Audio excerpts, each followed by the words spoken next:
Assalamualaikum warahmatullahi wabarakatuh.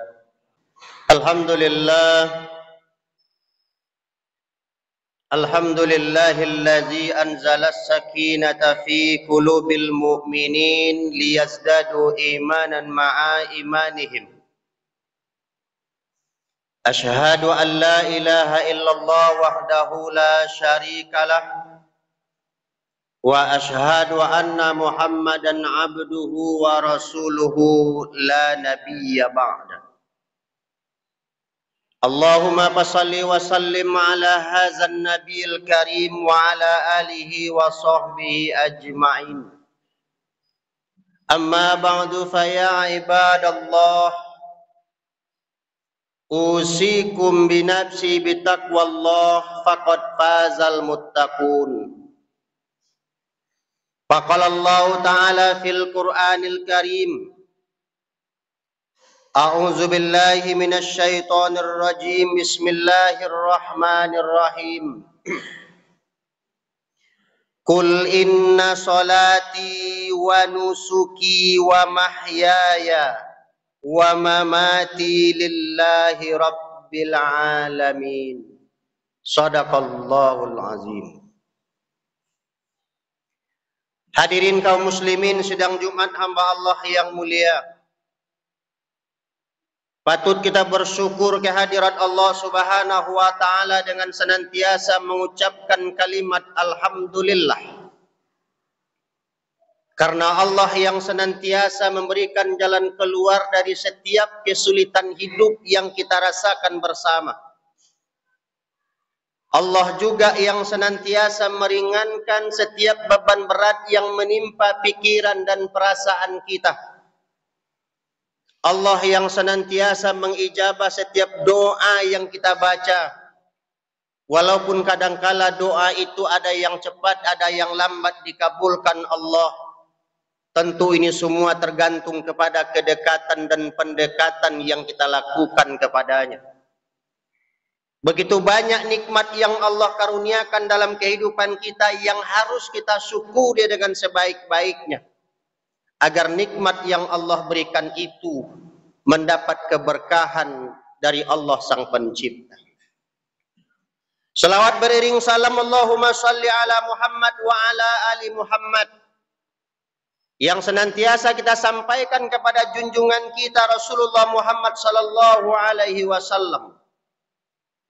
Tidak ada di antara kita orang-orang yang beriman kepada Allah dan Rasulullah yang tidak menginginkan untuk dapat bertemu, berjumpa dengan baginda Rasulullah Muhammad sallallahu alaihi wasallam. Tapi hal itu tak mungkin dapat kita wujudkan sekarang karena Rasulullah telah kembali ke hadirat ilahi Rabbi. Tetapi setidaknya ada impian dan harapan kita semua. Allah berikan kemudahan kepada kita untuk dapat menjempurnakan rukun Islam yang kelima, menunaikan ibadah haji, ataupun kita mampu melaksanakan ibadah umrah. Semoga kita dapat untuk menziarahi makam baginda Rasulullah Muhammad sallallahu alaihi wasallam. Tapi kalau sekiranya hal itu belum Allah izinkan dalam kehidupan kita, walaupun ikhtiar telah kita lakukan dengan sebaik-baiknya, doa telah kita sampaikan kepada Allah Subhanahu wa taala, tapi ada doa kita, semoga besok di akhirat kita disatukan, dikumpulkan oleh Allah bersama Habibullah Rasulullah Muhammad sallallahu alaihi wasallam. Hadirin kaum muslimin, pada siang hari yang sangat mulia ini izinkanlah Hatib mengajak seluruh kaum muslimin untuk senantiasa kita meningkatkan iman dan ketakwaan kita kepada Allah Sang Pencipta. Karena standarisasi penilaian Allah kepada umat manusia, dimuliakan atau tidaknya oleh Allah, itu hanya terletak kepada nilai ketakwaan yang kita miliki dalam kehidupan kita. Allah takkan pernah melihat kepada pangkat dan jabatan yang terpikul pada pundak kita. Allah juga tidak akan pernah melihat berapa banyak materi yang telah kita kumpulkan dalam kehidupan kita. Allah juga tidak akan pernah melihat kepada bentuk dan rupa kita, warna kulit kita, suku kita, bangsa kita apa. Tetapi dengan tegas Allah nyatakan kepada kita semua, inna akramakum indallahi atqakum, bahwasanya orang yang paling dimuliakan Allah adalah orang-orang yang senantiasa meningkatkan ketakwaan kepada Allah Sang Pencipta. Artinya siapapun berhak untuk mendapatkan posisi yang dimuliakan oleh Allah. Hadirin kaum muslimin, sekarang kita berada pada bulan Zulqa'dah. Sebelum bulan Zulqa'dah itu ada satu bulan yang Allah perintahkan kepada kita, kepada seluruh orang-orang yang beriman, yakni melaksanakan puasa Ramadan. Dan itu telah kita jalani dengan sebaik-baiknya. Bahkan alhamdulillah, ada beberapa hal yang Allah berikan kepada kita sebagai bentuk penghargaan Allah kepada orang-orang yang telah melakukan ibadah Ramadan. Apa hal yang telah Allah berikan kepada kita? Yang telah selesai melaksanakan puasa Ramadan 1 bulan penuh. Yang pertama, Allah ampunkan seluruh dosa-dosa yang pernah kita lakukan pada masa lalu, sesuai dengan hadis Rasulullah Muhammad sallallahu alaihi wasallam, man shoma ramadhana imanan wa ihtisaban ghufira lahu ma taqaddama min zanbi. Barang siapa yang berpuasa Ramadan karena iman dan mengharap ridha Allah, Allah ampunkan dosa yang telah lalu. Itu yang pertama. Dan yang kedua, Allah angkat harkat dan martabat kita. Allah jadikan kita sebagai orang-orang yang bertakwa kepadanya, orang-orang yang dimuliakan oleh Allah Sang Pencipta. La'allakum tattaqun itu insya Allah telah kita dapatkan dalam kehidupan kita.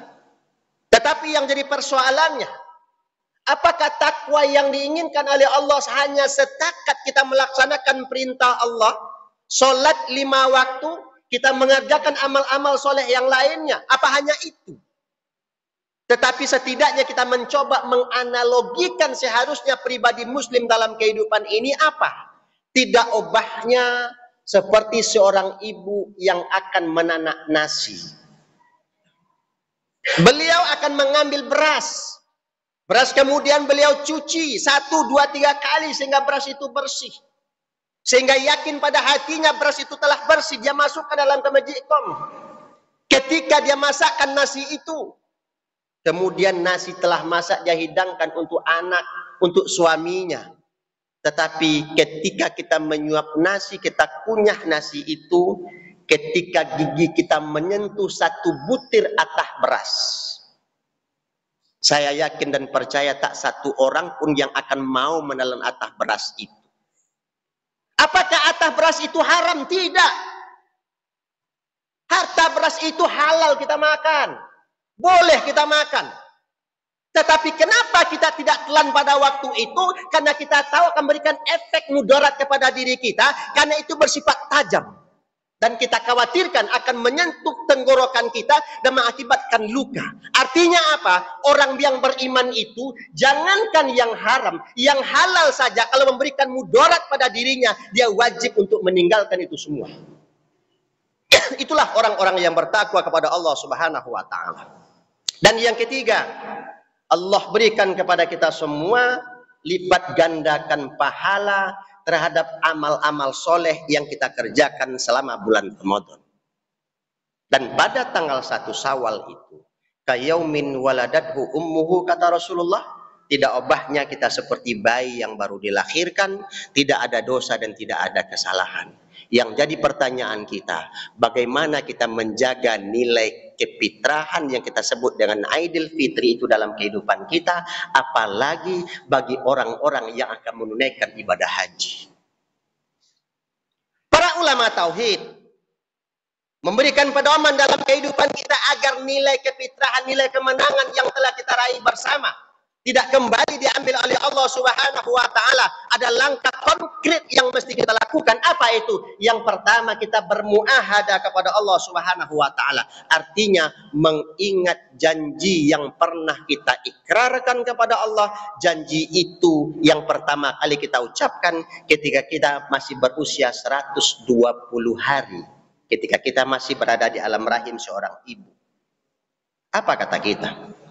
Wa iza akhadha rabbuka min bani adama min zuhurihim dzurriyyatahum wa ashhadahum ala anfusihim alastu bi rabbikum qalu bala syahidna.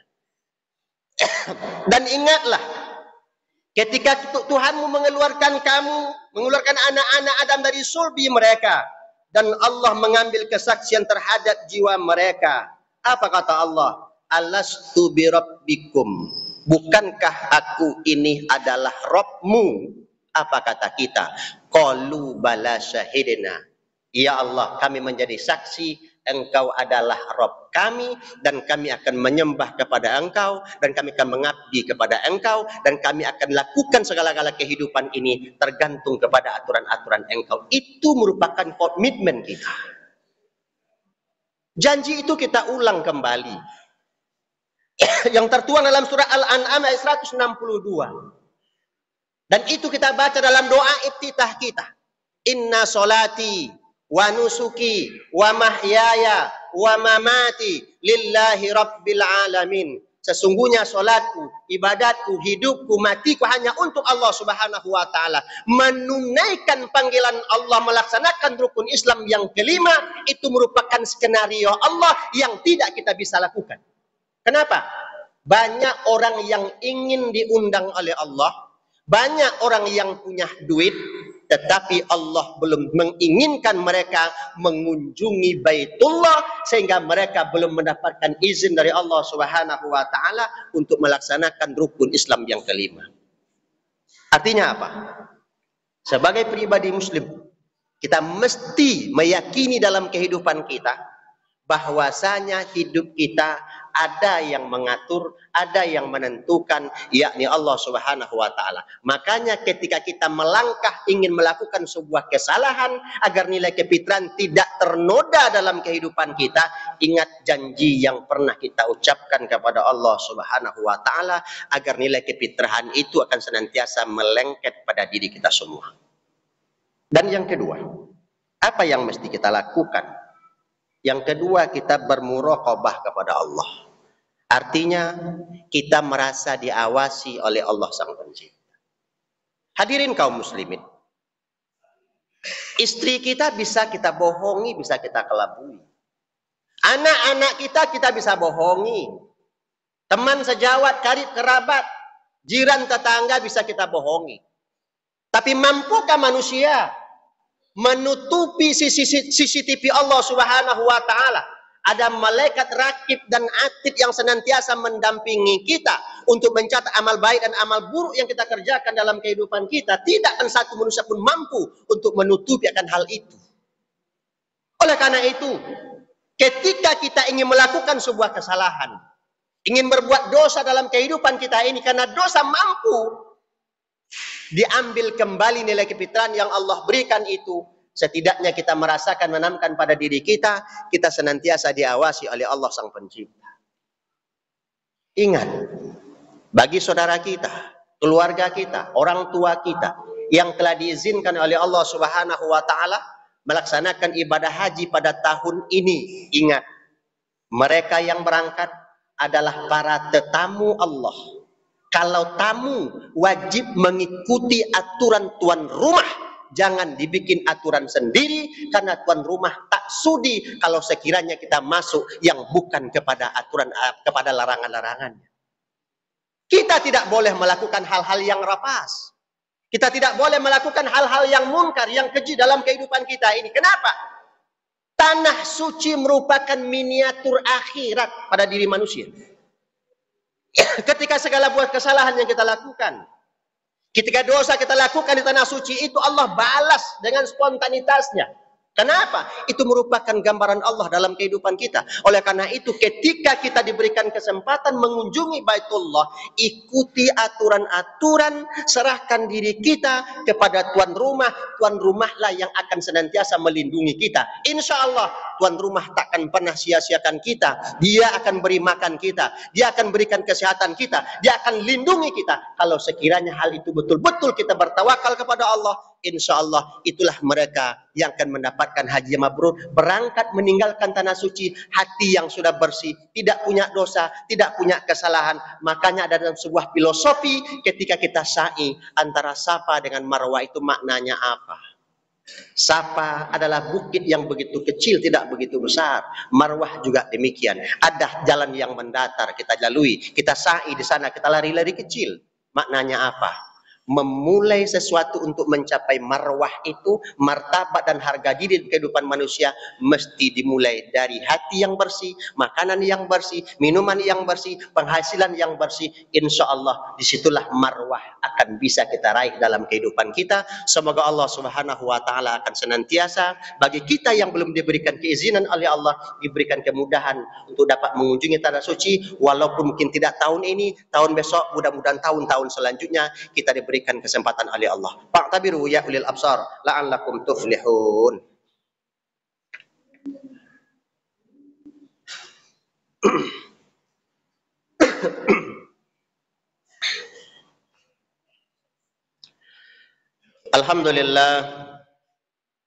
Alhamdulillahi rabbil alamin, wassalatu wassalamu ala asyrafil anbiya'i wal mursalin wa ala alihi wa sahbihi ajmain.